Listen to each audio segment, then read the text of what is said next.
നമ്മളൊക്കെ ശാസ്ത്രീയമായിട്ട് ഉപദേശിക്കുന്ന ഭക്ഷണത്തിന്റെ ഒരു സാധനം പോലും ഇല്ല നിങ്ങളിപ്പോ കഴിക്കുന്ന ഭക്ഷണത്തില്.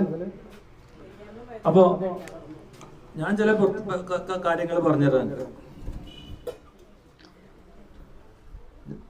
ഇതൊന്നും എല്ലാവർക്കും ഒന്ന് കാണാൻ കൊടുത്തു. ഇവിടെയൊക്കെ സർക്കുലേറ്റ് ചെയ്ത് ഓരോ പ്ലേറ്റ് അല്ല എല്ലാവർക്കും ഇവിടെ നിന്ന് അങ്ങനെ സർക്കുലേറ്റ് ചെയ്ത് പോട്ടെ. ഇതെന്താ സാധനം? ആ നോക്കി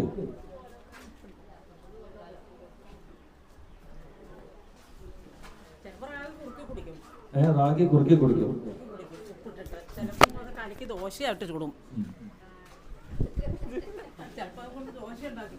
എന്തിനാണ് ഞാൻ ആ ചുവന്ന നിറത്തിലുള്ള പുട്ട് കാണിച്ചതെന്ന് പറഞ്ഞാൽ, ചുവന്ന തരത്തിലുള്ള പുട്ട് രണ്ട് തരത്തിലുണ്ടാക്കാം. ഒന്ന് നമ്മൾ നെല്ലുതേരിന്റെ പൊടി ഉണ്ടല്ലോ, അത് തന്നെ കടയിൽ അതിന് പൊട്ടുപൊടി റെഡി ആയിട്ട് തന്നെ വാങ്ങിക്കാൻ കിട്ടും.